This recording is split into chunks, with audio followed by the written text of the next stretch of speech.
Подыши вместе со мной. Ровно через 3 минуты в твоей эмоциональной реальности произойдет нечто, что изменит ее.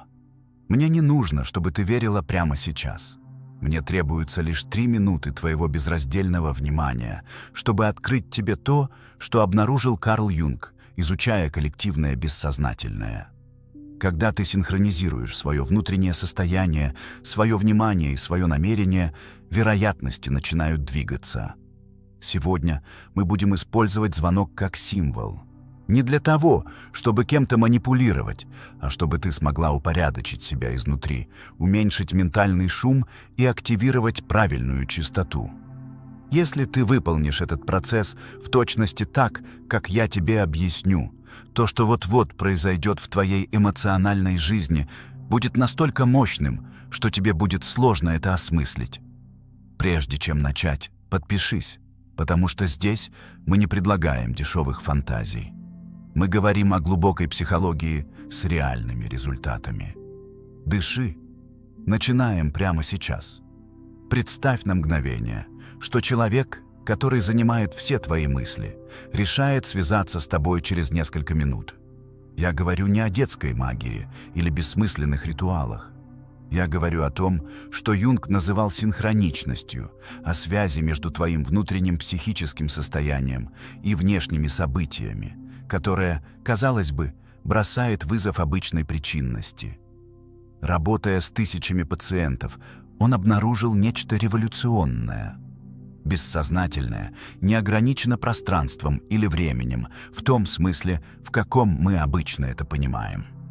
Когда ты меняешь свою глубокую эмоциональную чистоту, когда модифицируешь свой доминирующий внутренний архетип, мир откликается по-другому. Это происходит не потому, что Вселенная прислушивается к тебе как к человеку. Это происходит потому, что ты сама становишься другим человеком, генерирующим другие ответы. Это постоянно случается с тобой. Ты думаешь об этом человеке целый день, проверяешь телефон каждые 5 минут, радуешься каждому уведомлению, падаешь духом, когда это не тот, кого ты ждала, и повторяешь этот цикл снова и снова без остановки. Чем больше ты настаиваешь, чем больше пытаешься контролировать ситуацию, тем меньше происходит. Почему это происходит именно так? Юнг объяснял это следующим образом. Ты действуешь из архетипа нищего, из недостатка, из пустоты. А архетип нищего всегда порождает больше опыта нищенства. Твоя нервная система переходит в режим выживания. Растет уровень кортизола, падает серотонин, меняется тон твоего голоса, твоя осанка разрушается, твоя способность принимать ясные решения исчезает. И из этого отчаянного состояния каждое отправленное тобой сообщение, каждое сказанное слово, каждый сделанный жест пропитаны нуждой, а нужда отталкивает, всегда отталкивает.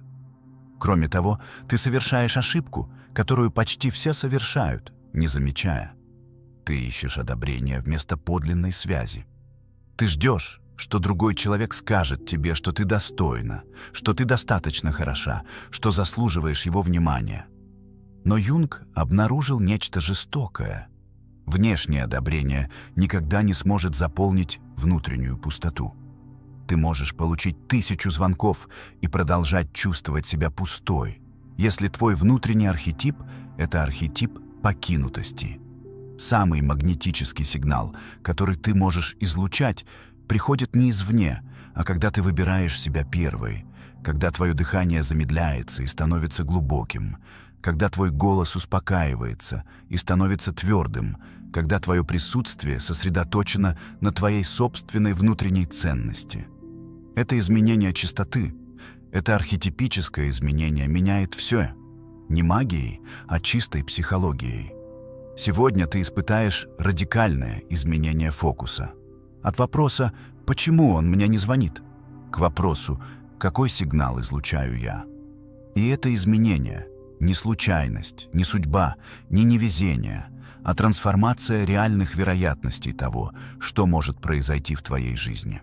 Если твоя грудь волнуется только от представления этого звонка, если ты чувствуешь узел в животе, думая о том, чтобы услышать его голос, Если образ этого человека появляется снова и снова в твоем уме, как эхо, которое невозможно заглушить, тогда слушай очень внимательно то, что я тебе скажу.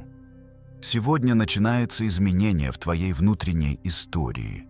Реальное, глубокое изменение. Если ты присоединишься к этому процессу с абсолютной самоотдачей, с истинным присутствием, ты почувствуешь, как открывается психологический мост, который пробуждает возможности, которых раньше не существовало. Но прежде чем продолжить, позволь мне дать тебе серьезное предупреждение. То, что ты собираешься активировать, это не игра. Юнг говорил о силе бессознательного, когда оно направляется с ясным намерением. Как только ты меняешь свой доминирующий архетип, как только модифицируешь свою глубокую эмоциональную чистоту, вещи приходят в движение, и ты не можешь точно контролировать, как именно они двигаются. Поэтому я говорю тебе с абсолютной ясностью: делай этот процесс только в том случае, если твое сердце готово увидеть, как твоя эмоциональная жизнь принимает решительный поворот. Когда эта архетипическая трансформация активируется, интенсивность будет большой, очень большой, и ничто не сможет остановить ее ход, как только она начнет движение. Чтобы усилить этот момент, я прошу тебя о 3 конкретных действиях.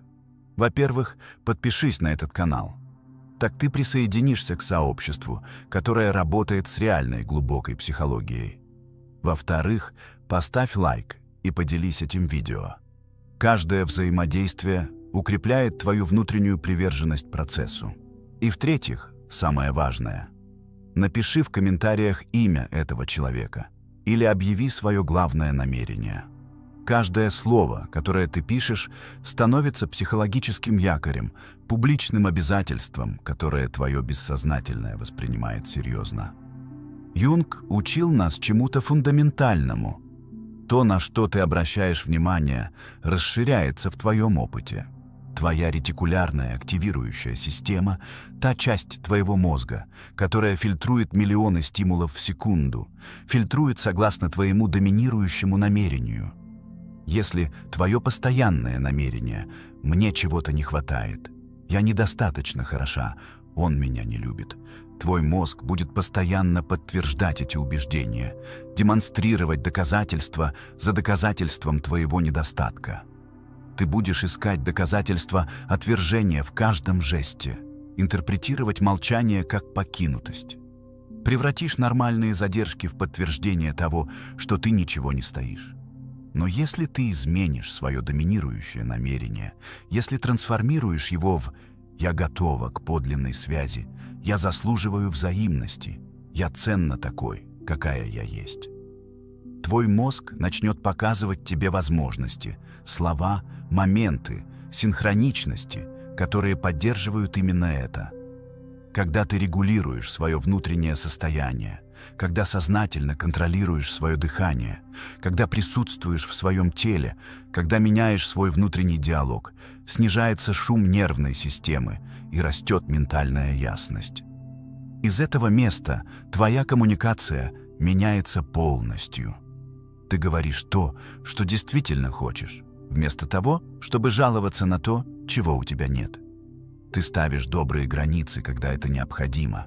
Избегаешь тех импульсивных сообщений, о которых потом сожалеешь. И вся эта внутренняя когерентность делает тебя более магнетической, более привлекательной, более мощной. Не потому, что ты притворяешься кем-то, кем ты не являешься, а потому, что, наконец, ты та, кто ты действительно есть, без слоев тревоги и отчаяния. Всегда помни об этом.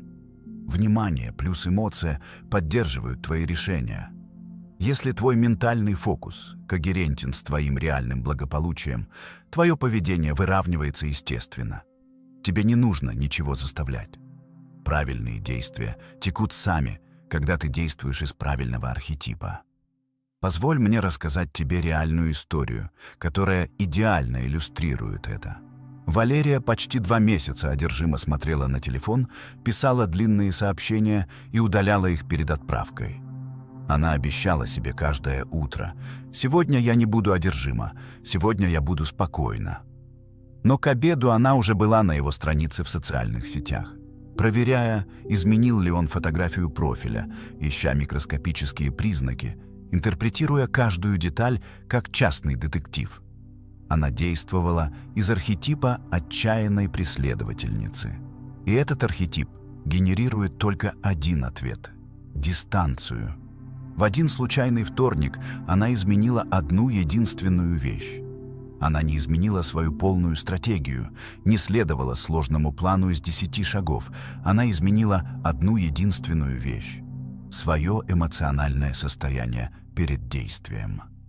Положила телефон экраном вниз на стол, дышала в течение 90 полных секунд, считая каждый вдох и выдох. Выпрямила спину, почувствовала свои ноги на полу и спросила себя с брутальной честностью: чего я действительно хочу? Быстрого одобрения, которое длится 5 минут, или ясного и взаимного разговора, который строит что-то реальное? В тот день она не отправила типичное «Привет, ты там», не послала «Все хорошо», что на самом деле означает «Дай мне внимание, пожалуйста». Она написала «Да». Но после того, как упорядочилась внутренне, была конкретной, доброй и с ясным направлением. В четверг в 6:00 вечера мне удобно. Если тебе интересно увидеться, поговорим заранее. И мысленно добавила что-то, что изменило все. И если не ответит, моя жизнь продолжается. Я не завишу от этого ответа, чтобы быть в порядке. Магия была не в фразе, которую она написала. Магия была в ее внутренней когерентности, ее ясности, ее связи с собственной ценностью. Через 3 минуты, точно через 3 минуты после отправки того сообщения, произошло 3 вещи. Первое – сообщение от него, отвечающее с подлинным энтузиазмом. Второе – приглашение на работу, которое она ждала. И третье – подруга предложила ей план. Случайность, юнгианская синхроничность, манифестация. Называй это как хочешь. Глубокая истина такова. Когда ты меняешь свой внутренний архетип, когда модифицируешь свою эмоциональную чистоту, меняются твои вероятности. Мир реагирует иначе, потому что ты другая. Сейчас, в этот точный момент, я приглашаю тебя полностью отдаться опыту. Мягко закрой глаза, если ты находишься в месте, где можешь это сделать. Глубоко вдохни. Очень глубоко. Позволь чистому воздуху войти до самого дна твоих легких. Позволь этому воздуху растворить тревогу, страх, отчаяние. Освободи каждую навязчивую мысль, как будто это воздушные шары, которые ты отпускаешь в небо. И останься только с уверенностью, что ты уже достаточно хороша, точно такая, какая ты есть. Визуализируй ясно лицо этого человека, каждую деталь, его глаза, его улыбку, то, как он смотрит на тебя. Но визуализируй это не из нужды, а из изобилия. Не как тот, кто просит внимания, а как тот, кто предлагает подлинную связь из собственной полноты. Услышь внутри себя его голос. Почувствуй в своей руке вибрирующий телефон, но делай это без отчаянной привязанности. Позволь эмоции присутствовать, но не контролировать тебя. Юнг говорил, что мы должны поддерживать напряжение противоположностей. Желать без отчаяния, хотеть без нужды, ожидать без зависимости. Это эмоциональное мастерство. Сохраняй доверчивую невинность того, кто верит без вопросов, и также поддерживай зрелую мудрость того, кто знает, что ее ценность не зависит от результата. В этот момент я возношу свое намерение с абсолютным смирением.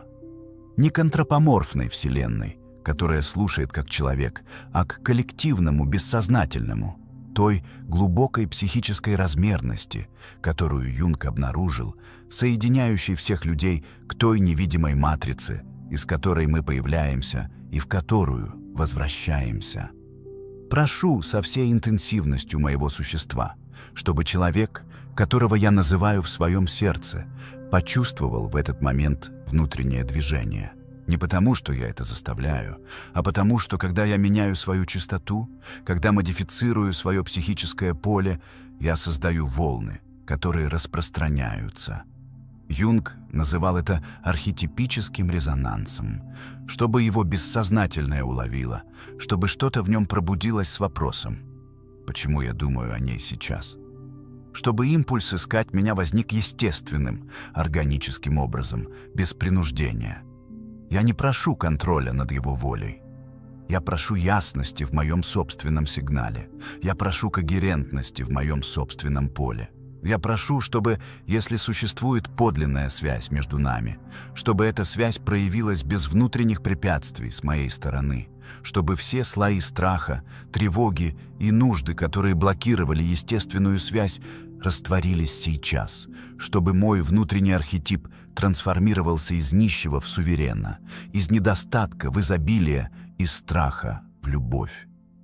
Призываю мудрость анимы и анимуса, тех юнгианских архетипов внутренней мужественности и женственности, чтобы моя анима уравновесилась, чтобы моя внутренняя женская энергия перестала преследовать и начала магнетизировать, чтобы мой рецептивный полюс активировался полностью, потому что Юнг учил, что женское притягивает, когда оно закрепляется в своем собственном центре, а не когда отчаянно выходит искать.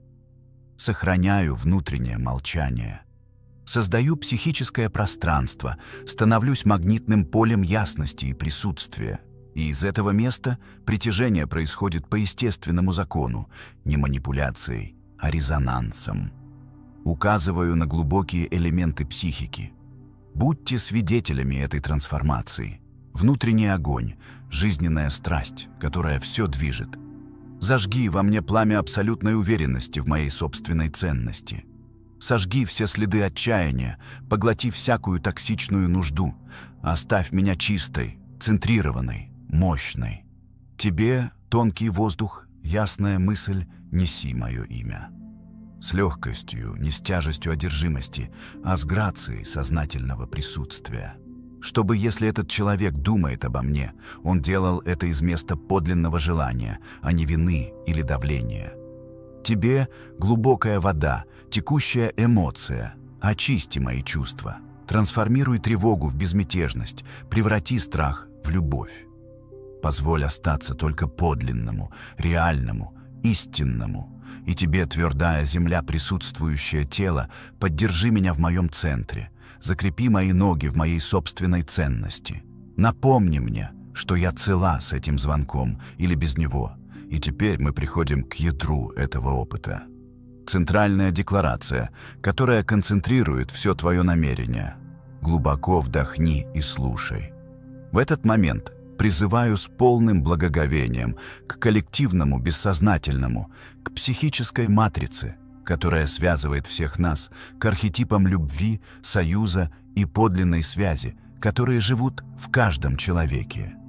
Прошу со всей интенсивностью моей души, чтобы человек, которого я люблю, почувствовал в этот точный момент естественное внутреннее движение. Чтобы его сердце пробудилось с подлинным любопытством ко мне, чтобы его ум наполнился приятными воспоминаниями о нашей связи, и чтобы желание искать меня возникло органическим, свободным, спонтанным образом. Чтобы взял свой телефон не по обязанности, а по реальному желанию, чтобы искал мой номер среди своих контактов с улыбкой, чтобы, ведомый собственным подлинным стремлением, позвонил мне, независимо от часа, независимо от обстоятельств.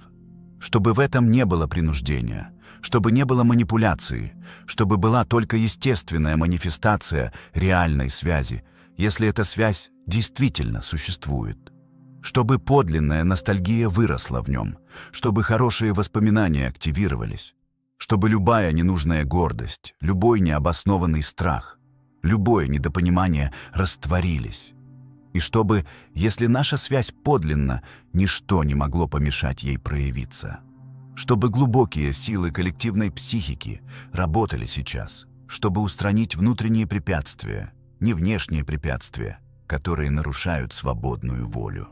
Внутренние препятствия мои, которые блокируют мою собственную восприимчивость, мои страхи, мои тревоги, мои паттерны, которые саботируют, чтобы все это растворилось сейчас, чтобы энергия текла свободно, без блокировок, открывая внутренние пути там, где раньше были психологические стены, и приводя ко мне опыт, который истинно соответствует моей текущей чистоте. Я закрываю глаза сейчас и визуализирую с полной ясностью этот момент. Звук вибрирующего телефона. Мое сердце ускоряется, но без тревоги, с чистым волнением, с чистой радостью. Вижу его имя на экране. Его голос, с другой стороны, искренний, теплый, настоящий. Но вот решающее различие. В этой визуализации я остаюсь центрированной, не впадаю в нужду, не выпрашиваю подтверждения, принимаю связь из своей полноты, из своей внутренней ценности. И это правильная визуализация. Не из пустоты, а из изобилия. Заявляю, что в этот момент мое психическое поле полностью упорядочивается, что внутренние энергии выравниваются, что мой доминирующий архетип трансформируется от нищего к властителю, и что эта внутренняя трансформация неизбежно меняет мое внешнее поле. Потому что как внутри, так и снаружи. Юнг доказал это тысячи раз. Когда ты меняешь свою глубинную психику, твой мир меняется не по волшебству, а по психологической причинности, и потому что каждое ясное намерение, повторяемое с убеждением, превращается в бессознательную программу, которая стремится исполниться. Я вновь заявляю свою просьбу с обновленной твердостью, чтобы человек, которого я люблю, почувствовал прямо сейчас внутренний призыв к связи, чтобы он взял свой телефон естественно, чтобы, движимый искренним желанием, он связался со мной, принося примирение, если это правильно, принося ясность, если это необходимо, принося связь, которая истинно соответствует нашей общей чистоте. Бесконечная благодарность коллективному бессознательному, архетипам любви, моей собственной глубинной психике, которая постоянно работает в мою пользу. Я знаю с уверенностью, что моя внутренняя трансформация уже началась, что архетипическое изменение уже в процессе, и что внешнее проявление этого внутреннего изменения придет в свой совершенный момент. Ты не преследуешь звонок отчаянно.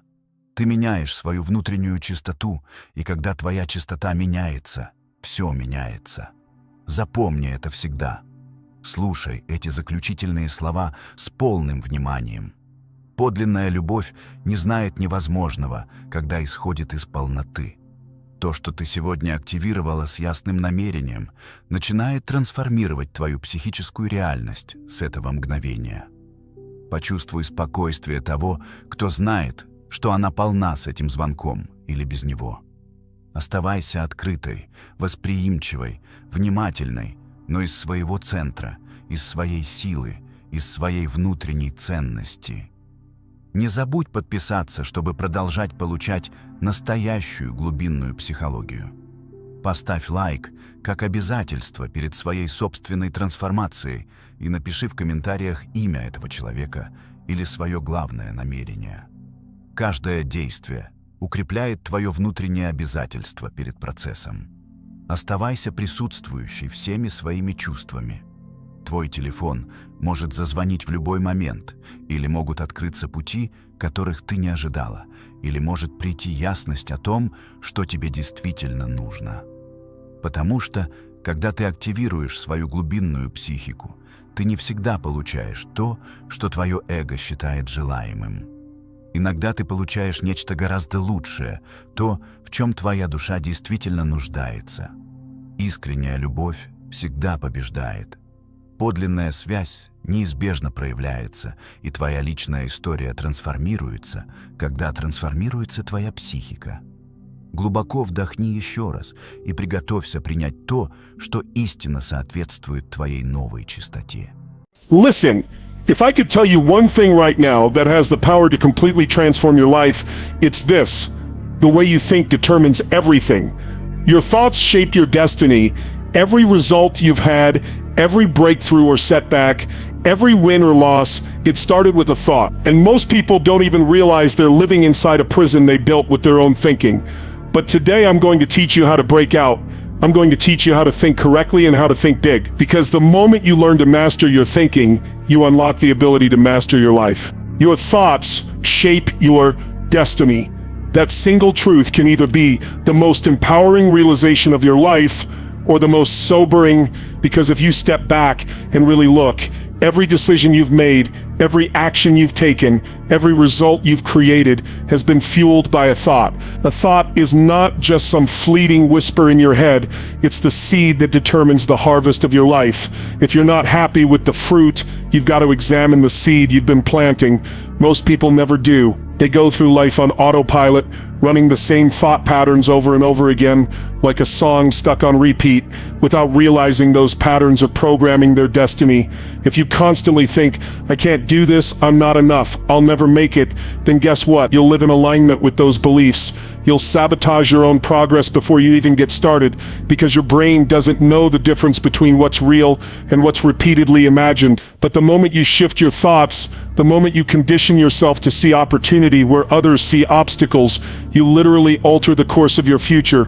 When you think correctly, you're not ignoring reality, you're shaping it, because the reality is this: there are always problems, there are always challenges, there will always be setbacks. But when your thoughts are aligned with a vision of growth, strength, and possibility, those challenges become fuel. Instead of saying, why me? You start saying, try me.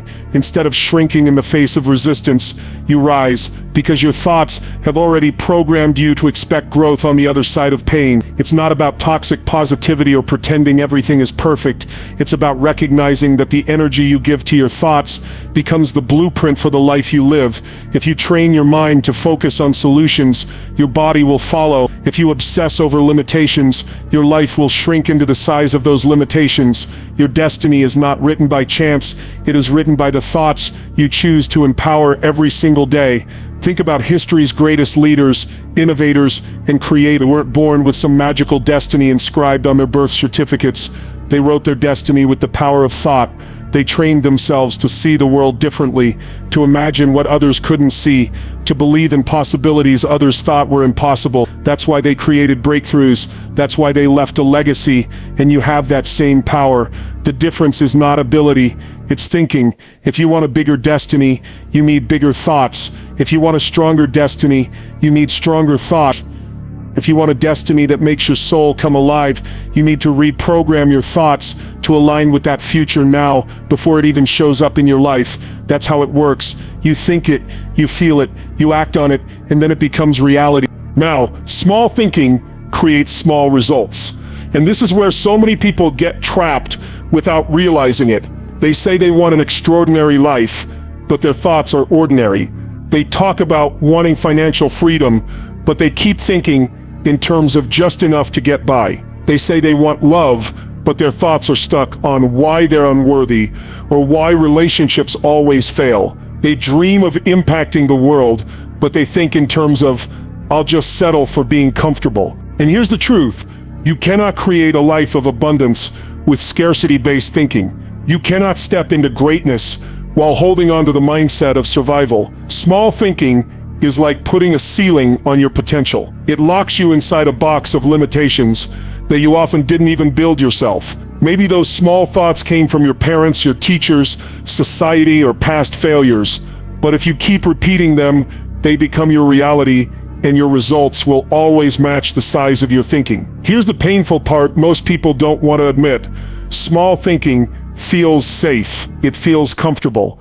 It feels rational. That's why people cling to it. Thinking small means you never have to risk too much. You never have to fail too hard. You never have to expose yourself to rejection. But what it also means is you never grow, you never discover what you're truly capable of, and you never get to taste the fullness of life. You trade greatness for safety, and safety might protect you from pain, but it also robs you of joy. Small thinking shrinks your vision, your goals, your possibilities, until your entire life becomes a fraction of what it could have been. It forces you to grow into the person who can handle greater challenges, greater responsibilities, and greater rewards. It stretches your imagination. It demands that you show up differently, with courage instead of fear, with creativity instead of excuses. When you think big, you're not asking, how do I get through the day? You're asking, how do I make today extraordinary? You're not asking, how do I pay the bills? You're asking, how do I create wealth that impacts generations? You're not asking, how do I avoid failure? You're asking, how do I build something so meaningful that it's worth failing for? Thinking big unlocks the part of you that was built for greatness, the part of you that knows deep down you're not here to live an average life. And let's be clear, thinking big doesn't mean living in fantasy. It doesn't mean you sit around imagining castles in the sky with no action. Thinking big is about aligning your vision with action.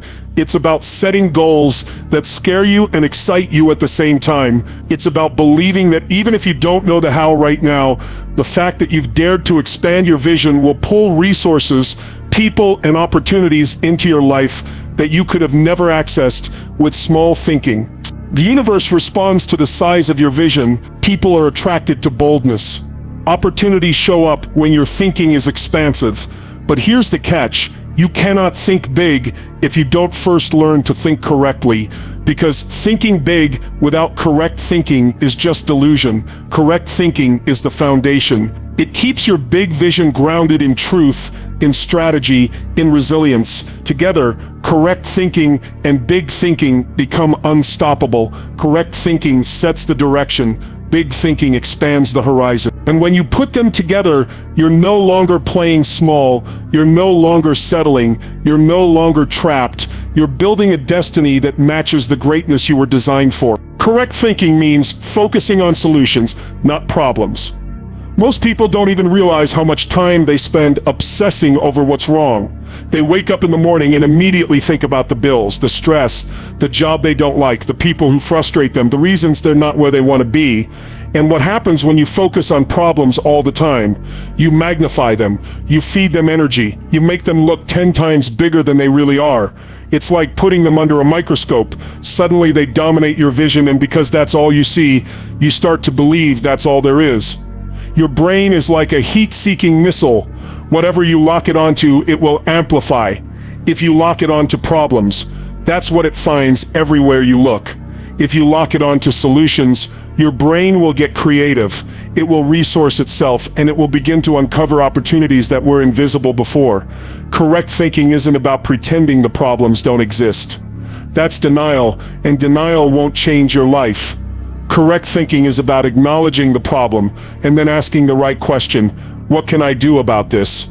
What's the next step? How do I move forward? When you train your mind to go there instantly, you develop an unstoppable momentum. Most people waste their lives circling the drain of what's wrong.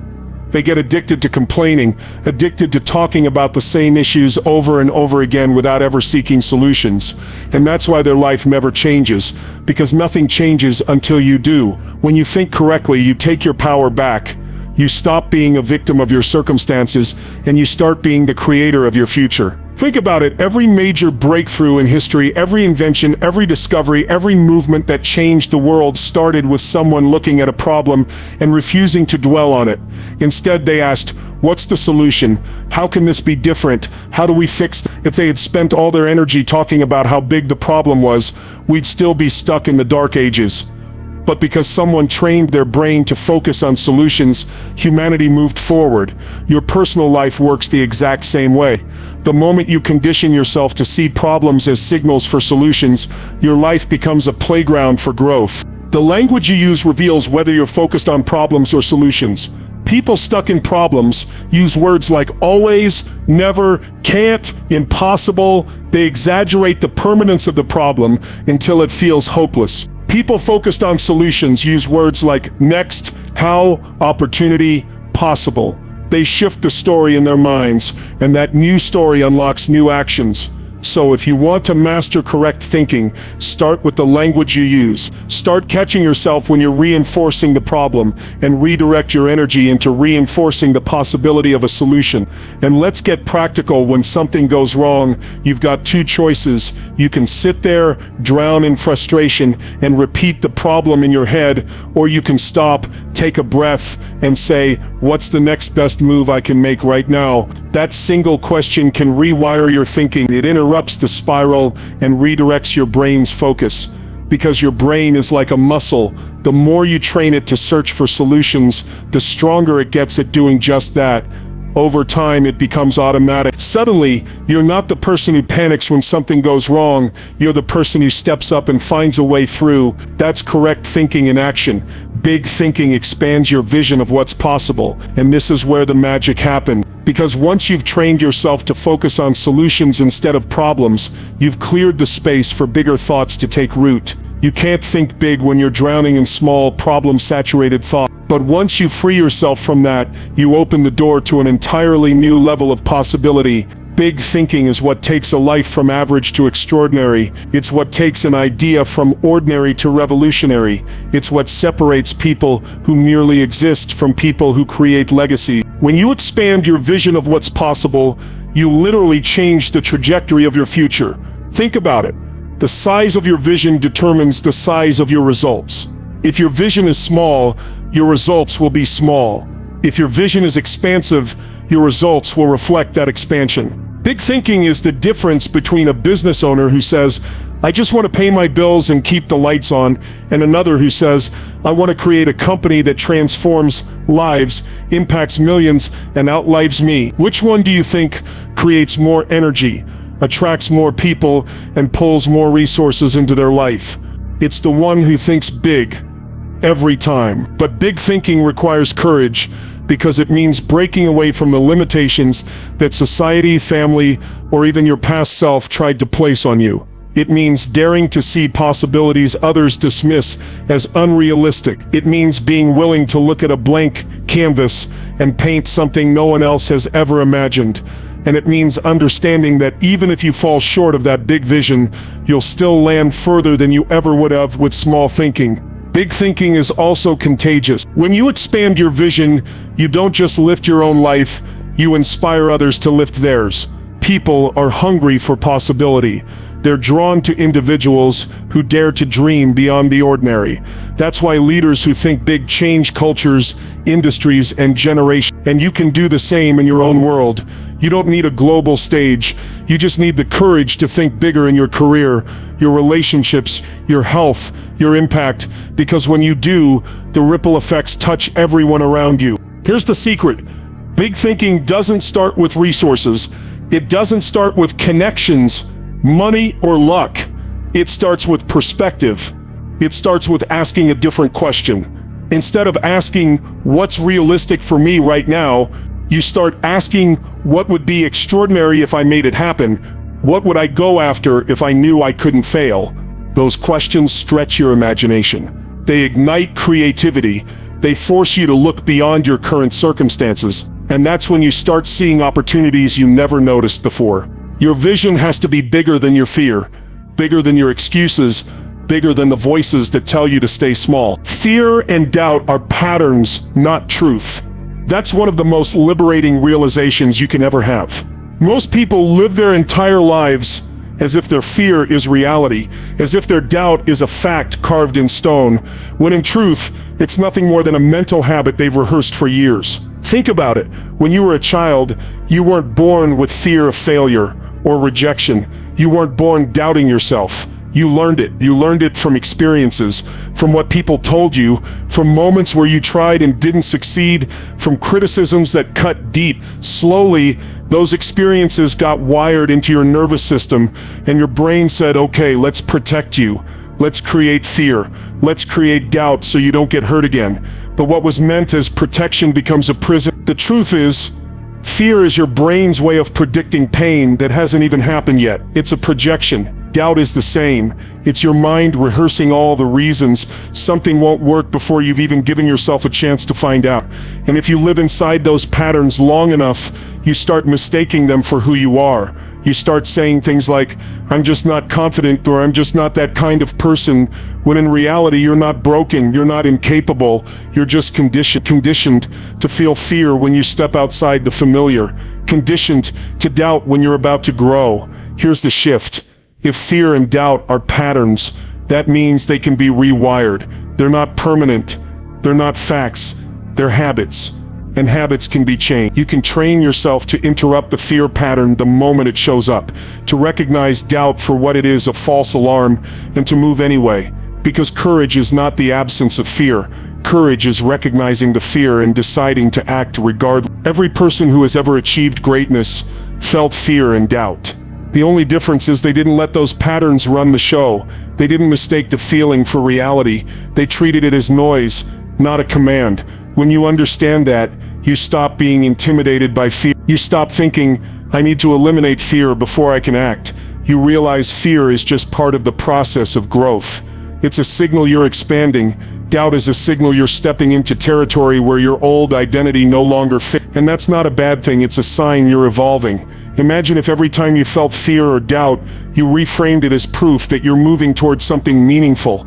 That's how you transform fear from a roadblock into fuel. But if you don't make that shift, those patterns become self-fulfilling prophecies. Fear makes you hesitate. Hesitation makes you miss opportunities. Missed opportunities reinforce your doubt, and the cycle continues.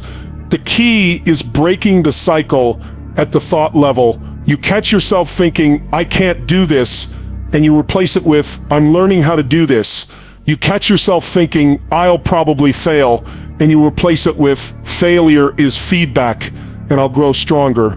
Over time, the new patterns become just as automatic as the old ones, and when that happens, your entire life shifts because you've reclaimed control over your thoughts instead of being ruled by them.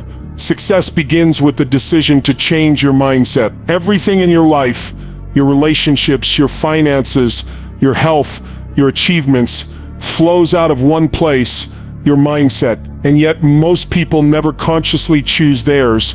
They inherit it. They absorb it from parents, teachers, culture, circumstances, without ever stopping to ask, does this mindset serve me? Does it align with the life I want to create? That's why so many people feel stuck. They're running on mental software that was installed years ago, often without their permission, and they never updated it. But here's the power you have. At any moment, you can make a decision to shift your mindset, and that single decision can alter the entire course of your life. People often wait for circumstances to change before they change their thinking. They say, once I make more money, then I'll feel abundant. Once I'm in a relationship, then I'll feel loved. Once I succeed, then I'll feel confident. But that's backward. You don't wait for external change to shift your mindset. You shift your mindset and then create the external change. Because the truth is, your outer world is a reflection of your inner world. You'll never create lasting success from a mindset of scarcity. You'll never create love from a mindset of unworthiness. You'll never create breakthroughs from a mindset of resignation. You have to decide first who you're going to be in your thinking, and then your life will rise to meet that decision. That's why it all begins with decision, not someday, not when it's convenient, not when everything lines up. The decision is made in the moment when you say, enough, I'm not thinking the old way anymore. I'm choosing a mindset that empowers me, a mindset that pulls me forward, a mindset that aligns with the vision I have for my life. That decision is like planting a new seed.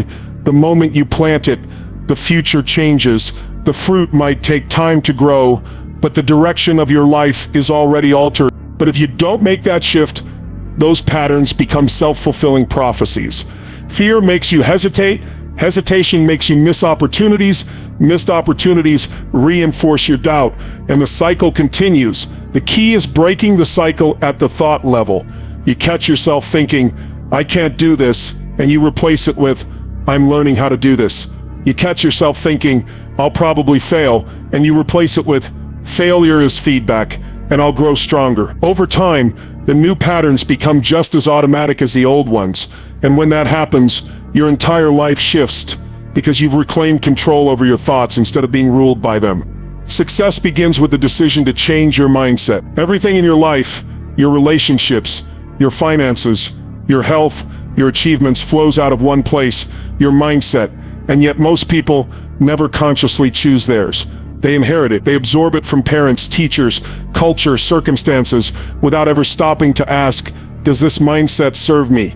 Does it align with the life I want to create? That's why so many people feel stuck. They're running on mental software that was installed years ago, often without their permission, and they never updated it. But here's the power you have. At any moment, you can make a decision to shift your mindset, and that single decision can alter the entire course of your life. People often wait for circumstances to change before they change their thinking. They say, once I make more money, then I'll feel abundant. Once I'm in a relationship, then I'll feel loved. Once I succeed, then I'll feel confident. But that's backward. You don't wait for external change to shift your mindset. You shift your mindset and then create the external change. Because the truth is, your outer world is a reflection of your inner world. You'll never create lasting success from a mindset of scarcity. You'll never create love from a mindset of unworthiness. You'll never create breakthroughs from a mindset of resignation. You have to decide first who you're going to be in your thinking, and then your life will rise to meet that decision. That's why it all begins with decision. Not someday, not when it's convenient, not when everything lines up. The decision is made in the moment when you say, enough. I'm not thinking the old way anymore. I'm choosing a mindset that empowers me, a mindset that pulls me forward, a mindset that aligns with the vision I have for my life. That decision is like planting a new seed. The moment you plant it, the future changes. The fruit might take time to grow, but the direction of your life is already altered. And let's be clear, this isn't about wishful thinking, it's about ownership. It's about taking responsibility for the one thing you always control: your mind. Circumstances can change. People can betray you. Economies can collapse. But your mindset is yours. And if you make the decision to master it, no external storm can take away your ability to choose your response, to choose your perspective, to choose your next move. That's the ultimate power. The biggest breakthroughs in life come when you realize you don't have to keep thinking the way you've been thinking, that your past mindset doesn't have to define your future mindset, that the stories you've been telling yourself about what you can't do, about what's not possible, are just that, stories. And you can rewrite them. You can choose to install a new narrative, one that says, I am capable, I am resourceful, I am willing to grow, and I am creating a future that reflects my potential, not my past. That kind of decision unleashes energy you didn't even know you had, because here's the truth. The difference between the person who transforms their life and the one who stays stuck isn't talent, isn't luck, isn't circumstance, it's mindset. One person decides to think differently, the other doesn't. One person decides to believe in possibility, the other clings to limitation. One person decides to train their thoughts toward empowerment, the other lets fear and doubt remain the default. Success, fulfillment, growth, all of it begins with that inner decision. Success begins with the decision to change your mindset. Too often, people think success is a matter of chance, of being in the right place at the right time, of having advantages that others don't. But that's a lie that keeps people trapped. The truth is that success begins long before you see any tangible result. It begins in the moment you draw a line in the sand and say, I will no longer think the way I've always thought. I will no longer live by the limitations that have been running my life. I will choose a mindset that serves me instead of destroys me. That's where success is born, inside your head, inside your heart, in the decision that your old ways of thinking will not determine your future. People often misunderstand this. They wait for results to feel successful. They wait for the money, the recognition, the relationship, the health transformation before they claim success. But those results are the effect, not the cause. The cause is the decision to change the way you think. The cause is the moment you decide that no matter what your circumstances are, you're going to train your mind to find possibility, to see opportunity, to believe in yourself, to focus on growth. That decision alone shifts your energy, shifts your focus, shifts the way you show up every single day, and over time those shifts create results that compound into success. But this isn't easy because the mind resists change. Your brain is wired to stay consistent with your past patterns. That's why it takes a decision, a firm, unshakable choice. A decision is different from a wish. A wish says, I hope things get better. A decision says, I'm making things better, starting now. A wish is passive. A decision is active. A wish waits for circumstances to align. A decision creates new circumstances. And once you decide, truly decide, your mind begins to align everything with that new standard. Your thoughts, your emotions, your actions, they all start working in harmony with the vision you've chosen. This is why successful people look different. They've trained themselves to operate from a mindset of abundance, of possibility, of growth. They've conditioned themselves to believe that no matter what happens, there is always a way forward. And that mindset, that inner foundation, is what creates the outer success you see. Too many people focus on the external strategies. What business to start, what job to take, what investment to make, while ignoring the internal foundation. But if your mindset is poisoned with doubt, fear, and limitation, no strategy in the world will save you. Conversely, when your mindset is strong, resourceful, and growth-oriented, you can face any setback, any challenge, and still find a way to win. It all comes back to decision. Decide what kind of mindset you're going to live with. Decide that your thinking will no longer be small. Decide that your thoughts will no longer drag you into despair. Decide that your focus will be on solutions, on growth, on possibility. Decide that you are in charge of your own mind, and that decision becomes the root of every success you will ever experience. The questions you ask determine the answers you find. This is the next layer of correct thinking, and it's one of the most powerful tools you can ever master. Your brain is like a search engine. Whatever question you put in, it will work relentlessly to find an answer. If you ask disempowering questions, your brain will deliver disempowering answers. If you ask empowering questions, your brain will deliver empowering answers. Most people don't realize how much of their suffering comes from the questions they unconsciously ask themselves every day. They ask, why am I such a failure? Why does nothing ever work out for me? Why am I always broke? Why can't I ever get a break? And their brain, loyal as it is, goes to work providing answers because you're not good enough, because you're unlucky, because you're not smart, because you don't deserve it. Those answers feel true because they came from your own mind, but they're not truth. They're the result of bad questions. The shift happens when you take control of your questions. When instead of asking, why am I such a failure, you ask, what can I learn from this that will make me stronger? Instead of asking, why does nothing ever work out for me? You ask, what's one thing I can do right now to move forward? Instead of asking, why can't I ever get a break? You ask, how can I create my own opportunities? The moment you shift a question, you shift the focus of your mind. And when you shift the focus of your mind, you shift your results. Great achievers know this. They train themselves to ask questions that expand possibilities. They ask, how can I serve more people? How can I add more value? How can I turn this obstacle into an opportunity? How can I make this work? These questions force the brain to get creative, to dig deep, to unlock resourcefulness. And it always finds something because your brain is wired to give you answers. The quality of your life is a direct reflection of the quality of questions you consistently ask yourself. This is why two people can face the exact same challenge and come out with completely different outcomes. One person asks, why me, and spirals into despair. The other asks, what can I do with this? What's the gift in this? How can I use this? And discovers growth, resilience, and new opportunities.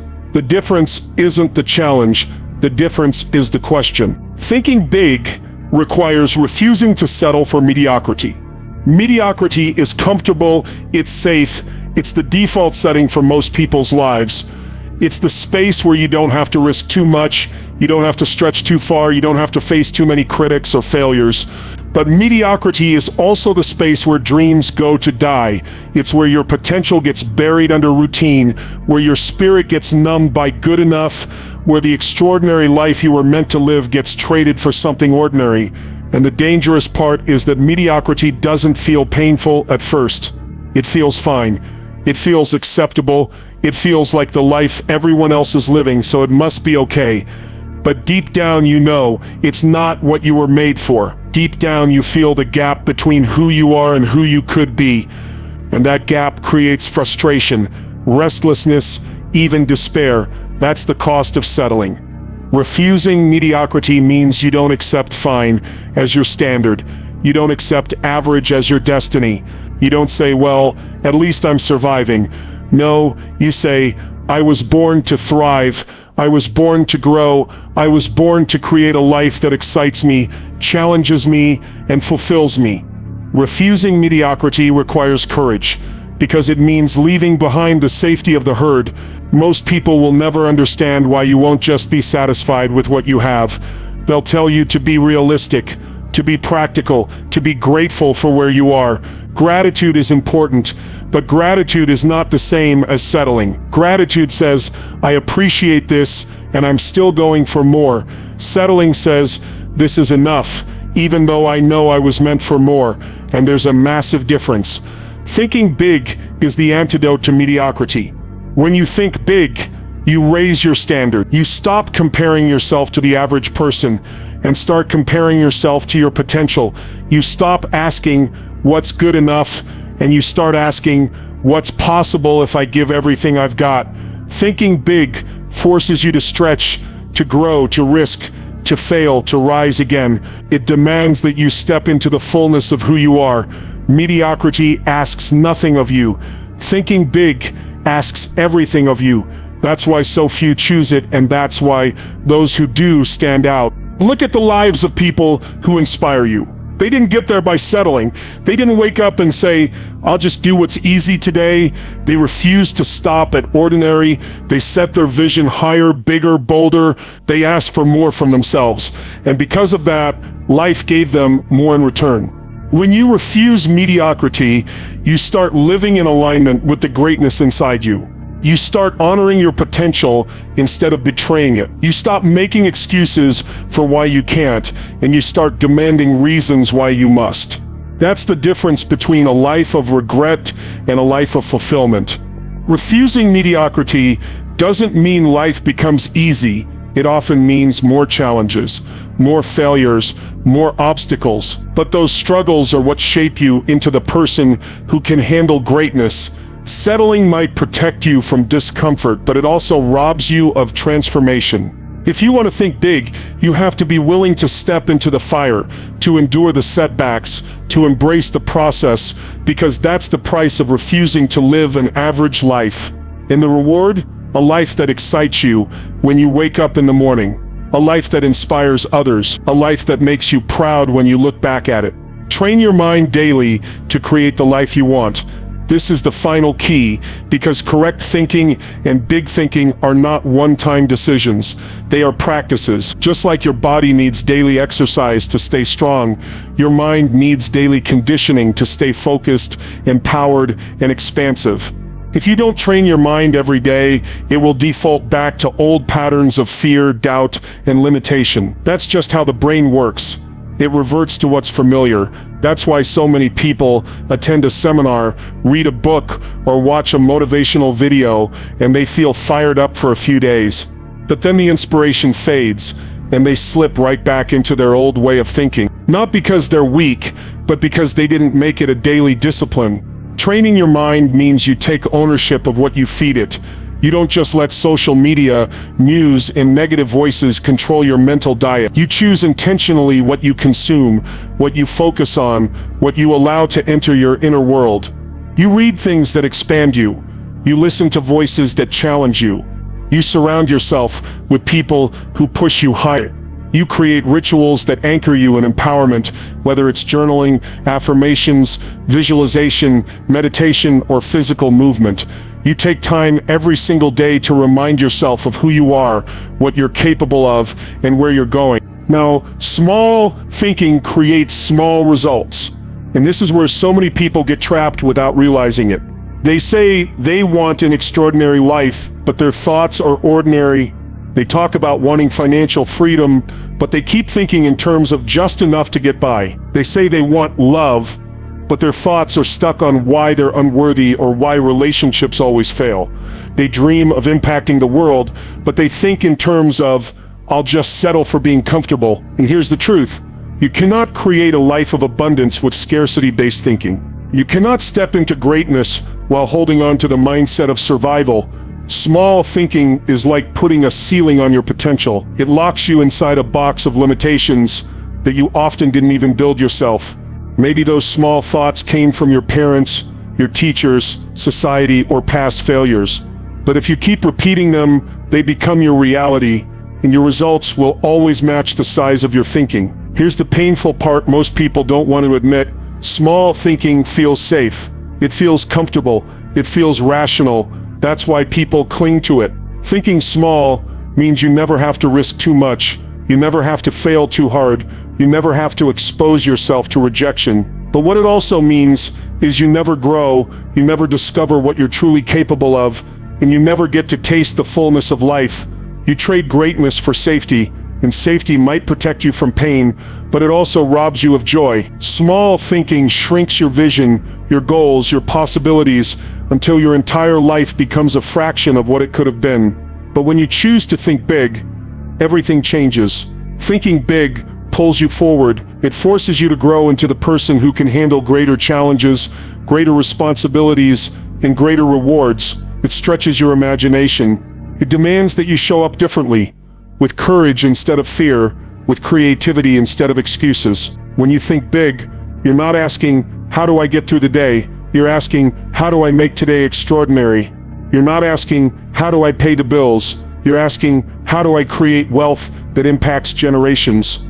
You're not asking, how do I avoid failure? You're asking, how do I build something so meaningful that it's worth failing for? Thinking big unlocks the part of you that was built for greatness, the part of you that knows deep down you're not here to live an average life. And let's be clear, thinking big doesn't mean living in fantasy.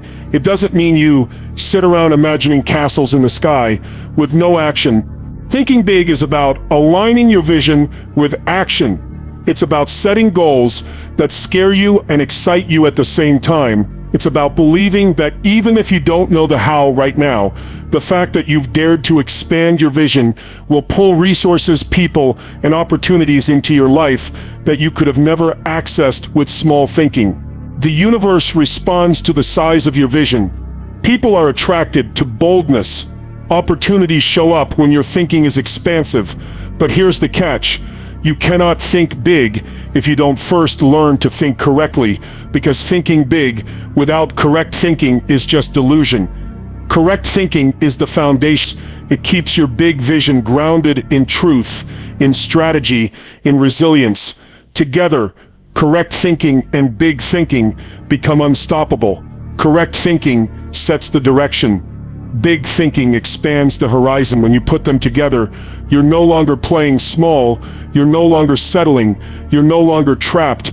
You're building a destiny that matches the greatness you were designed for. So let's bring this home. We've walked through the truth that your thoughts shape your destiny. We've seen that small thinking will always create small results, and that correct thinking is about focusing on solutions, not problems. We've uncovered that thinking big is the only way to expand your vision and break free from mediocrity. We've talked about fear and doubt, how they're nothing more than patterns you can reprogram. We've drilled into the power of decision, into the questions you ask yourself, and how those questions guide your future. We've looked at the liberation that comes when you stop thinking incorrectly, and we've seen the extraordinary life that unfolds when you discipline your mind daily. Every single point leads back to one central truth. Your life becomes what you repeatedly think about. If you think small, you get small. If you think fear, you get fear. But if you think correctly, if you think in a way that aligns with truth, with vision, with strength, and if you think big, the world opens up in ways you can't even imagine right now. This is not theory. This is not fluff. This is the wiring of human achievement. It's the formula for breakthrough. And it's available to you the moment you decide that you're done with old thinking, that you're ready to upgrade your mind and demand more from your life. Now it's your turn. Stop just listening, start applying. Train your mind daily. Stretch your thinking beyond limits. Build the destiny you deserve. If this message hit you deep, then join me on this journey. Hit subscribe to Tony Robbins' track, because this is where we build unstoppable minds and unstoppable lives. And I want to hear from you. Drop in the comments one thought you are choosing to upgrade starting today.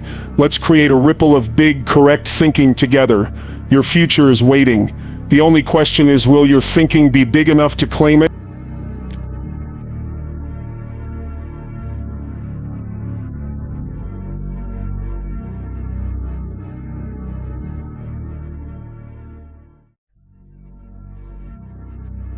Ladies and gentlemen, imagine this. You're facing a setback, and everything around you feels like it's falling apart. The dreams you've worked so hard for seem distant, and the weight of failure is heavy on your shoulders. But what if I told you that this moment This very moment could be the catalyst for one of the greatest comebacks of your life. What if the setback isn't the end, but the beginning of something powerful? In today's video, we're diving deep into 10 proven strategies that can turn your toughest setbacks into your most triumphant comebacks. These are the same strategies that successful people use to rise from adversity, not just to recover, but to come back stronger, more focused, and more determined than ever.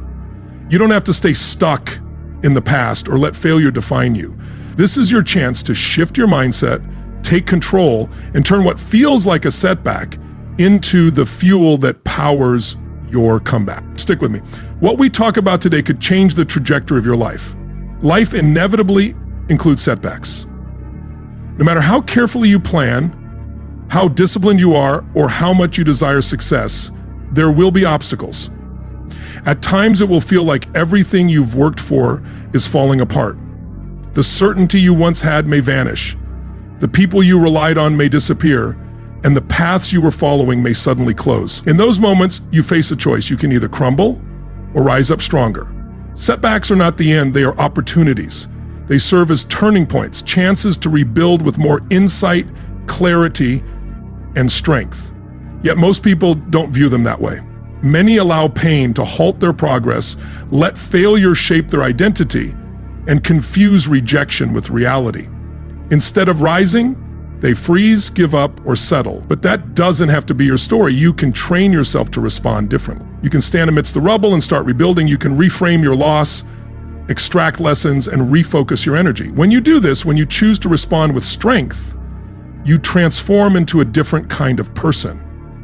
You become unshakable, not because you are immune to struggle, but because you refuse to remain down. The most resilient people aren't those who never face challenges.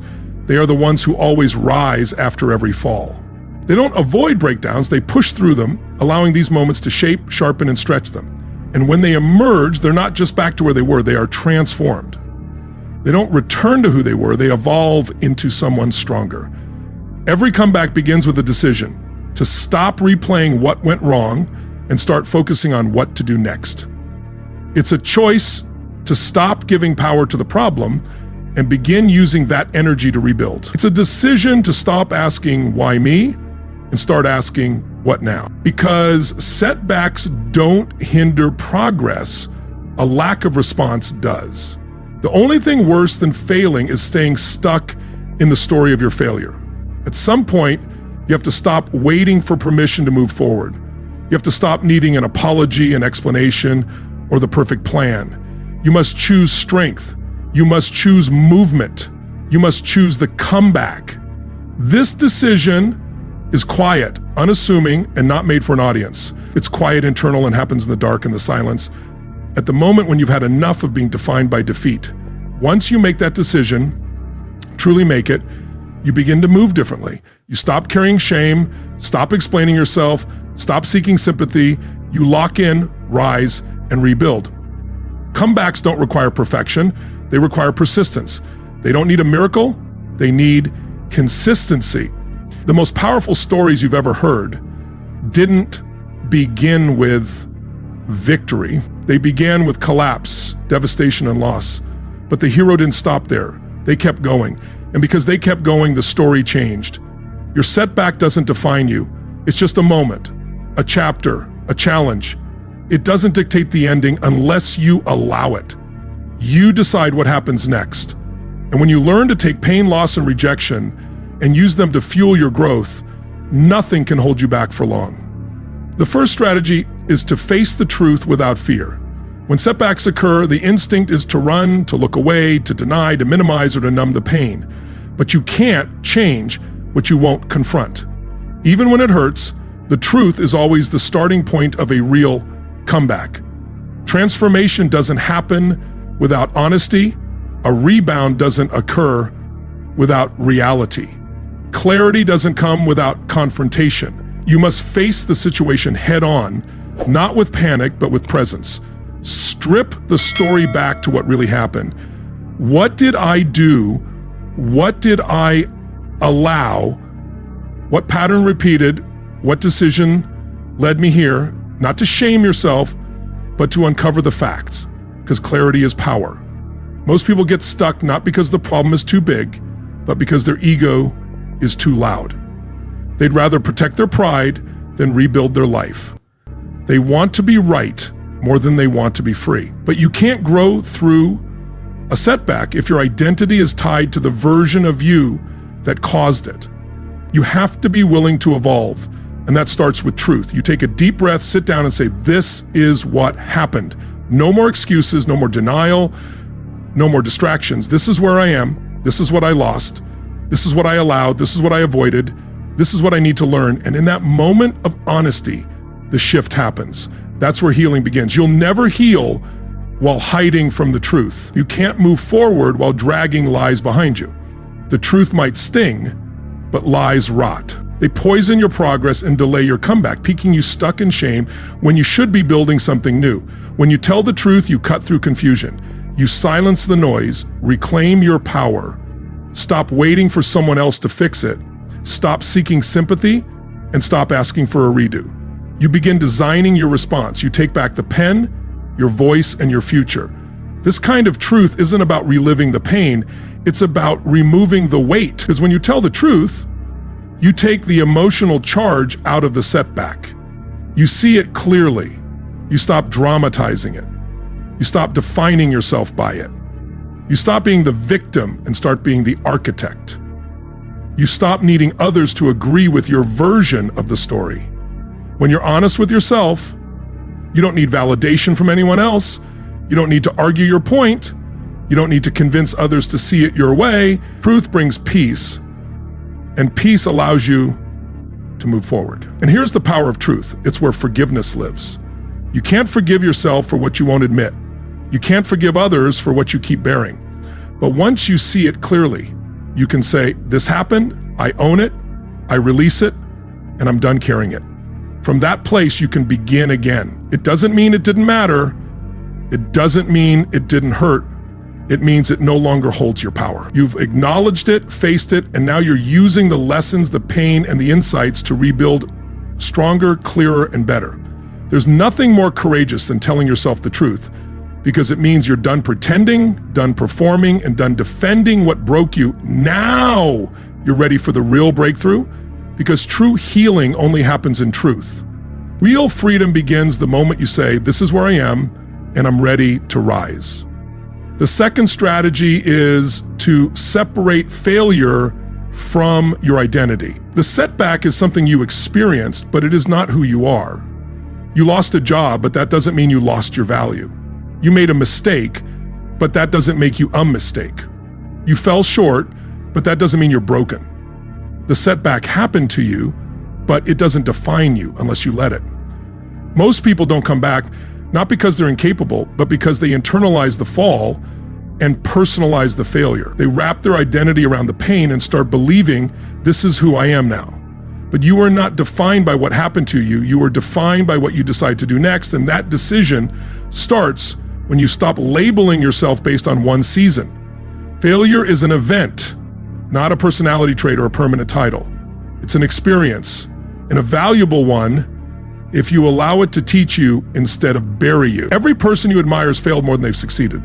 The difference is they didn't stop at failure. They didn't let one moment define their identity. You can't heal if you're still calling yourself names. You can't grow if you're holding on to shame. You can't create a comeback if you're dragging the belief that you're not worthy of one.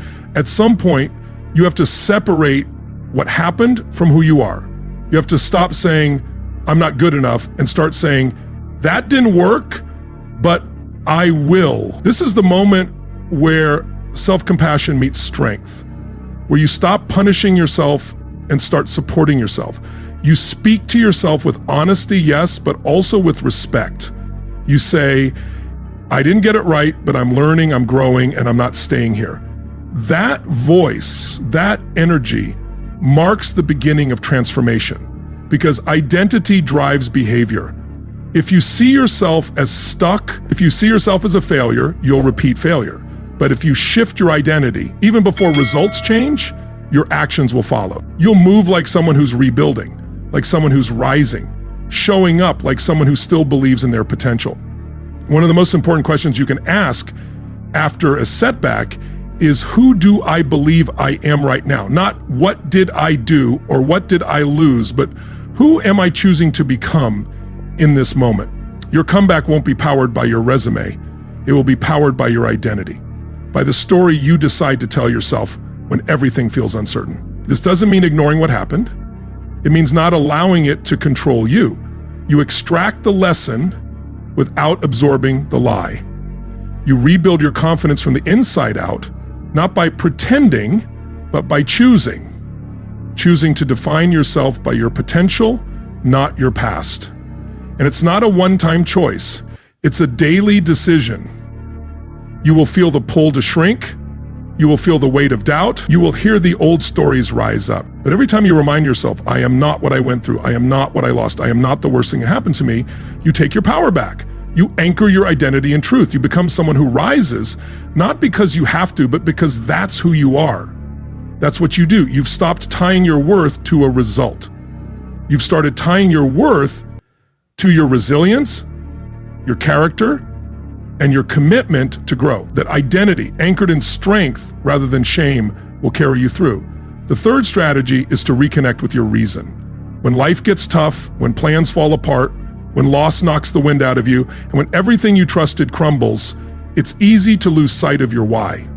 You can disconnect from your mission, forget what you were fighting for, and without a compelling reason to rise, staying down can seem like the easier choice. What you need is not more motivation, but meaning. You need a reason that's deeper than the resistance, bigger than the pain, and louder than the fear.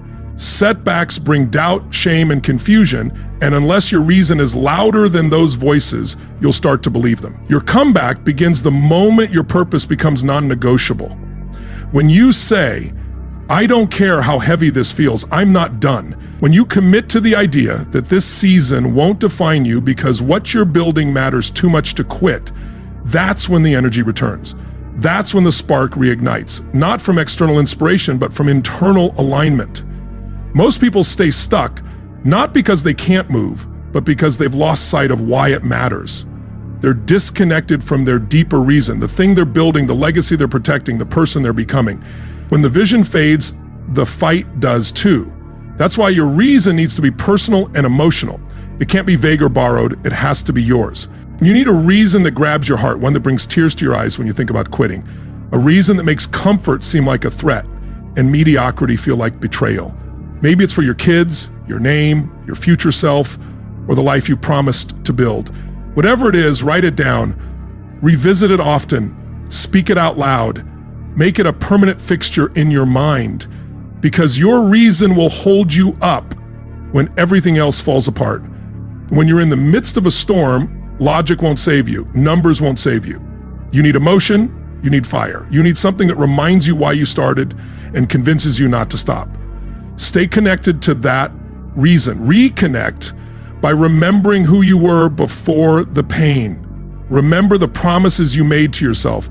Remember the vision you had when you still believed. And then ask yourself, what kind of person do I want to be on the other side of this? Because your comeback isn't just about recovery, it's about transformation. When your reason is clear, you stop bargaining with discipline, you stop negotiating with growth, you stop needing comfort to move forward. You move because it matters, because it's personal, because you understand what's on the line. Your reason brings focus.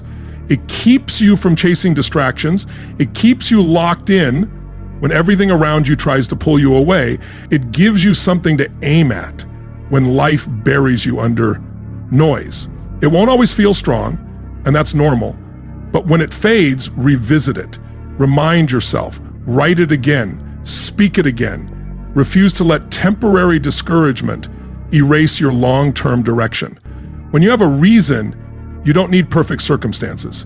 You just need to remember who you are and what you're building.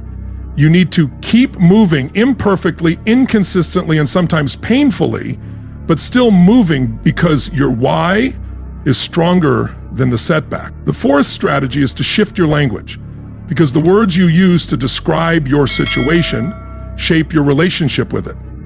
Every time you describe your life, you reinforce it.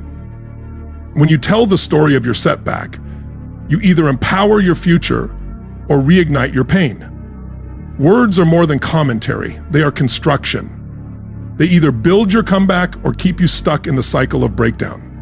Most people don't realize how much damage their language does. They say things like, "I'm just stuck," or "nothing ever works out for me," or "this always happens."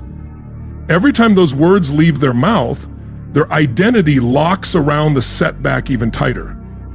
What you speak becomes what you believe, and what you believe shapes your expectations, which in turn shapes your reality. If you want to recover, you need to speak from a different place, not from fear or frustration, but from truth, vision, and the person you are becoming, not the person who got knocked down. You don't deny the pain, but you don't give it the microphone. You don't keep rehearsing the same story if it keeps you small. Start noticing your language, not just around others, but especially when you're alone. How do you talk to yourself after a fall? The words you choose when describing your challenges, are they words of defeat or direction? Are you speaking like a victim or strength? Are you speaking like a victim or someone who's already begun to rise? Language has energy. It either drags you back or pulls you forward. So when you fall, don't say, "I'm a failure." Say, "That didn't work and now I'm adjusting." Don't say, "I don't know what to do." Say, "I'm learning what to do." Don't say, "This broke me." Say, "This stretched me and I'm coming back stronger." This isn't about lying to yourself. It's about leading yourself. It's about telling the truth in a way that builds momentum instead of shame. Shame keeps you circling. Language rooted in growth moves you. It nudges you forward, giving your nervous system something new to believe. You'll feel the difference immediately. The moment you change how you speak about what happened, your body responds differently. Your energy shifts and you move with more intention. You breathe a little deeper because you're no longer reinforcing the narrative that you're helpless. You're rewriting it. When you get consistent with this, when you stop speaking defeat over your dreams and start speaking life into your potential, your mind will begin to seek solutions instead of threats. Your eyes will start to see possibilities instead of problems. People often underestimate the power of their daily words. They think breakthroughs come from one big external event, but most breakthroughs are the result of small, daily internal decisions to stop rehearsing defeat and start declaring direction. You can't always change what happened, but you can always change how you talk about it. That shift, though simple, is strategic. It will begin to rewrite the way you see yourself, how you approach problems, and how you hold your energy in the face of adversity. You've already survived what tried to break you. Now you need to stop repeating it like it still defines you. Stop describing your life like nothing can change. Stop telling stories that keep you in the past.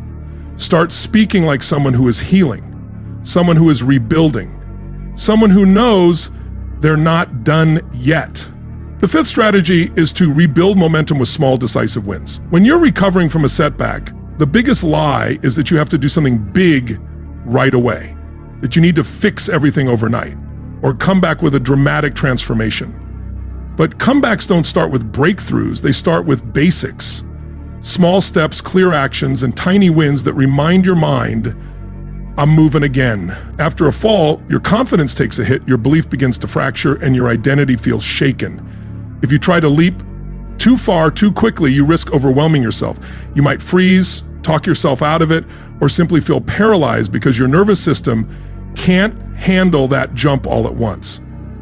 It needs evidence, movement, and the rhythm of small victories stacked over time. So start small, pick something you can control today, something you've been avoiding, something that represents progress, not perfection.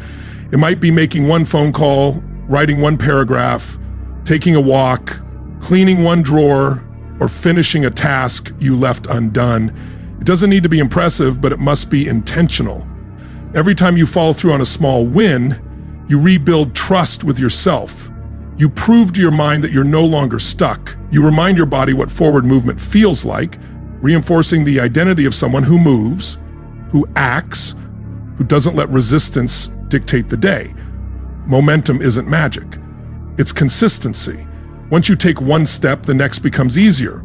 Once you complete one task, your focus sharpens. Once you move, inertia works in your favor rather than against you. But you don't wait for it to happen. You build it. People stay stuck not because they don't care, but because they overthink the comeback. They make it too complicated, too distant. So they delay. They think, when I'm ready, I'll start. But readiness is a byproduct of action, not a prerequisite. You don't wait to feel ready. You move until you are. When you move consistently and stack small wins, the shift starts to happen. You begin to walk differently, speak differently, think differently, because momentum changes your perspective. What felt impossible last week feels manageable today. Your comeback becomes real, not just theoretical. Stacking small wins rewires your brain. Your mind learns through repetition, through follow-through. So every time you finish what you start, your brain makes a note. I can trust myself. And that trust becomes the foundation of resilience. Right now, you don't need to prove anything to anyone else. You just need to prove it to yourself that you're not defined by the setback, that you're not frozen in time, and that you're capable of moving forward even if it's at a slow pace. Don't confuse small with insignificant. One small decision can change the direction of an entire season. One tiny act of courage can unlock a flood of clarity. Never underestimate what can happen when you just begin. The sixth strategy is to protect your energy as if your future depends on it, because it does. After a setback, your energy is vulnerable. You're sensitive to noise, drained by overthinking, and tempted to respond to everything. But if you don't learn to guard your energy during the rebuild, you'll stay stuck longer than necessary.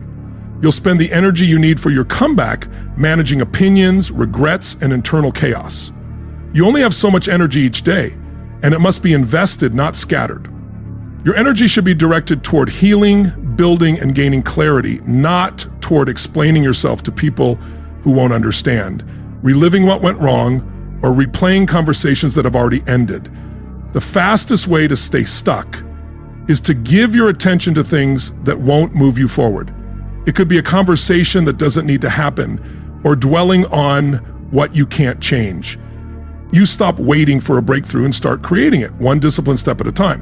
When you're rebuilding, every ounce of energy must be focused forward. This means setting boundaries, not out of bitterness, but out of self-care and stewardship.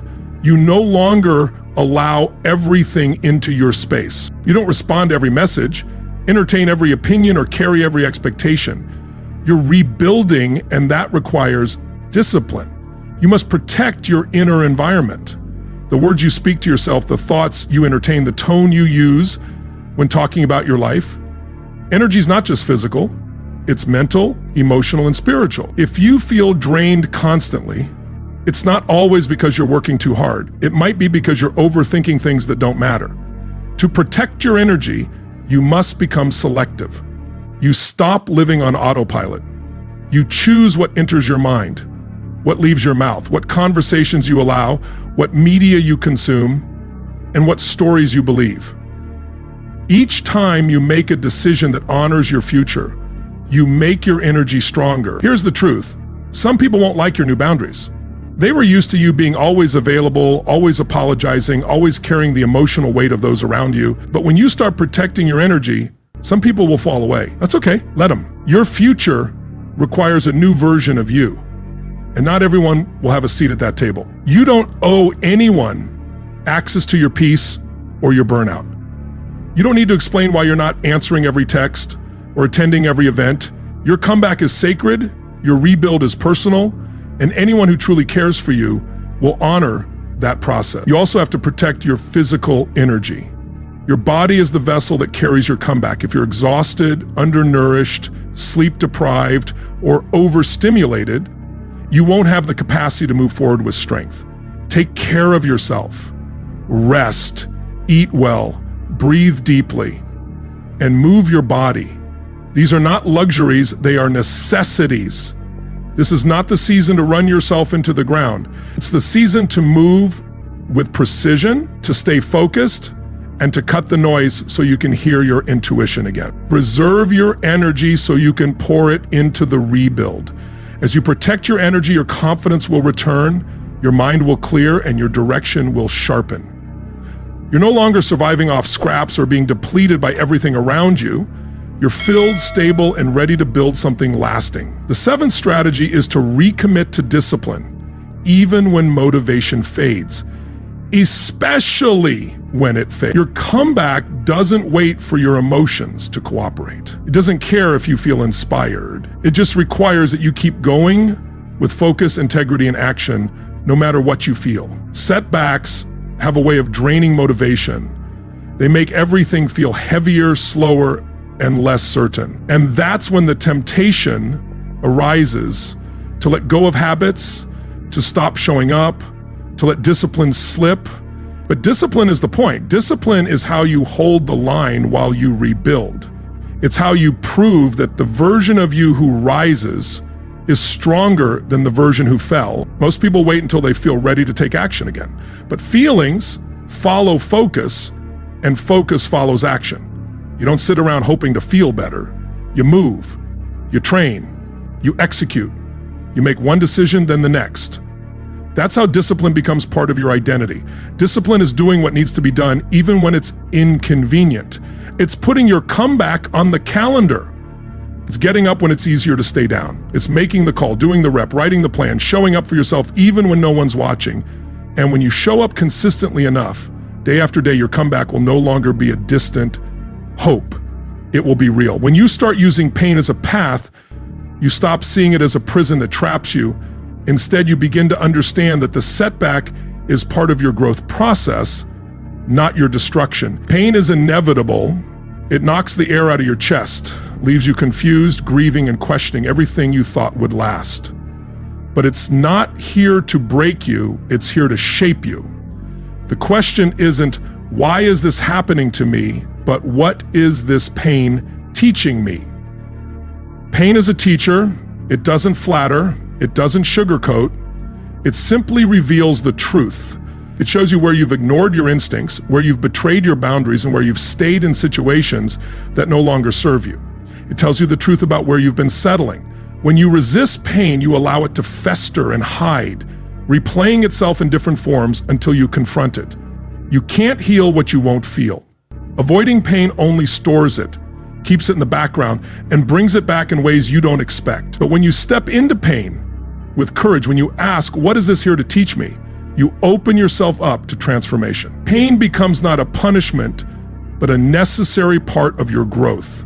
This is where you begin to shift your mindset. Instead of asking, why did this happen to me? Ask, what is this building in me? Every painful experience becomes an opportunity for deeper learning and evolution. Pain is not the end. It's the beginning of something new, something stronger. Facing pain head on, not dramatizing it or drowning in it, reveals hidden strength. It helps you access wisdom you never knew you had, and that wisdom becomes the foundation for your comeback. You stop seeing setbacks as a sign of defeat and start seeing them as part of your preparation, your redirection, your divine alignment. Sometimes a door closes not to destroy you, but to protect you from something that would have held you back.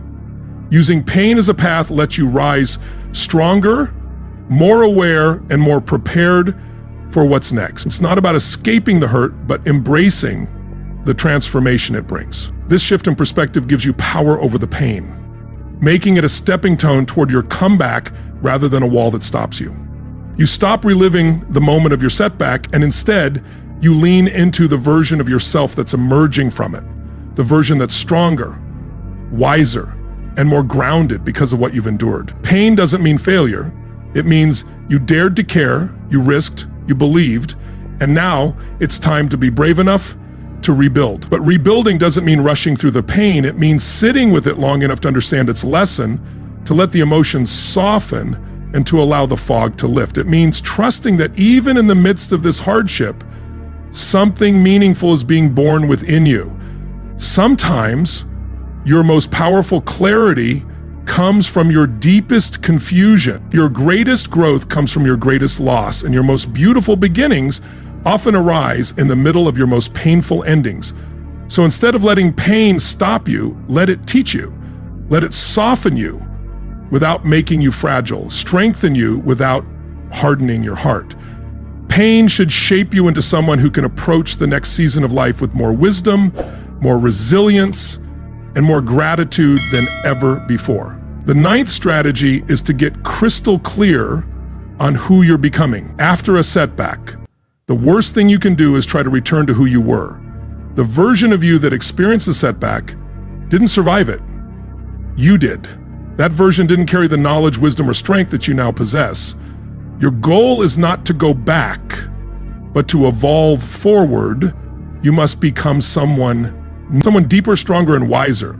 Someone who's learned from the challenges and pain and is now ready to move forward with purpose. You can't create a powerful comeback if your focus is on rewinding to the past. You need vision, not just to fix what broke, but to reimagine who you're becoming. People who don't have vision tend to repeat the same mistakes, fall back into old patterns, and remain in environments that contributed to their setback. So ask yourself not just how you bounce back, but who are you becoming because of this experience? What habits need to die? What beliefs need to shift? What boundaries need to be built? What clarity have you gained that should now guide your decisions? When you get clear on who you're becoming, decisions become easier. You stop negotiating with your past self, and you stop letting others define you based on who you were. You begin to protect your space, and you start saying no more often, not out of arrogance, but out of focus. You know exactly who you're becoming, and anything that doesn't align with that vision has no place in your life. This is your chance to reset, not just your habits or your schedule, but your identity. You have the power to rewrite the narrative. You no longer need to carry the mistakes of your past as permanent labels. Healing doesn't come from dragging old stories into your new chapter. It comes from writing a new one, speaking and acting like the person you're becoming, even before you fully feel like them. This new version of you moves with clarity. They don't wait for applause or permission. They know what matters, and they've been through fire, carrying the lessons with them. They don't waste time or apologize for their growth. They show up with intention, and they protect what they're building. You build this new version of yourself by making aligned decisions, not emotional or dramatic ones. Quiet, grounded, repeated actions that reinforce your new identity. You make a plan, create structure, and build rhythm, saying, this is who I am now. This is how you transform from surviving to thriving. You are defined by your rise.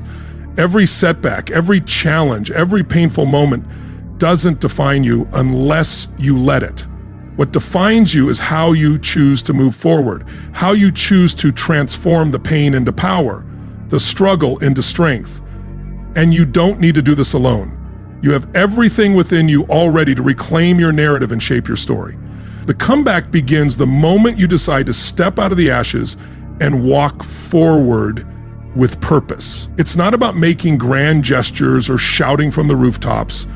It's about quietly and consistently making choices that align with your new identity, with the person you are becoming. The comeback is in the small, everyday acts of resilience. It's in the decision to get up when you'd rather stay down. It's in the discipline to keep moving forward, even when it feels like no one is watching, even when the breakthrough feels far away. The comeback is in the way you write the next chapter, not in the struggle of the previous one. The future doesn't care about the pain you've endured. It cares about who you're becoming in the aftermath. It's about how you close that chapter. It's about whether you let the story of your setbacks hold you hostage or whether you use it as a platform to rise stronger. You get to decide the ending of the story. And the best part? The comeback is not a destination, but a journey of self-discovery, of growth, and of unwavering belief in your own ability to rebuild, to transform, and to rise again. So write your story, not in the voice of defeat, but in the voice of victory. It's your comeback, it's your time. That's the essence of resilience, not waiting for perfection or certainty, but choosing to act despite the fear, doubt, or lack of clarity. The comeback doesn't hinge on erasing the past. It's about embracing the journey and recognizing that your growth is rooted in the challenges you faced. Every setback holds a lesson, and every step forward, no matter how small, adds up to the transformation that shapes the person you are becoming. You don't need validation from the past because the strength you're building is coming from within. The true power of a comeback isn't in the applause or the recognition. It's in the quiet determination to rise again with even more wisdom, more clarity, and more purpose than before. Your comeback is personal. It's not about being perfect or having all the answers. It's about showing up consistently, staying grounded in your growth, and being committed to your journey. The fact that you are here, reflecting, learning, and choosing to rise again speaks volumes about the strength you've always had inside you. And that's the message to hold on to. You are in control of your narrative. You define your future with the actions you take today. The setback is a chapter, but it's not the conclusion. Your story's still being written, and the rest of it is full of possibility, of growth, and of a future that you are actively creating. So rise, not out of reaction, but as a declaration of who you are becoming, stronger, wiser, and ready for the next chapter. Your comeback is already in motion. If you take nothing else away from this video, remember this: setbacks are not the end of your story. They're just the beginning of a new chapter. The strategies we've discussed today aren't just ideas. They're the tools you need to reshape your future. No matter how far you've fallen, no matter how many times you've been knocked down, you have the power to rise again, stronger and wiser than before. The key is not to wait for the perfect moment or the perfect circumstances, but to take that next step forward, no matter how small. You already have everything inside you to turn your setback into your greatest comeback. So, if you're ready to reclaim your power and rewrite your story, now's the time to act. Your comeback starts today. What will you do next?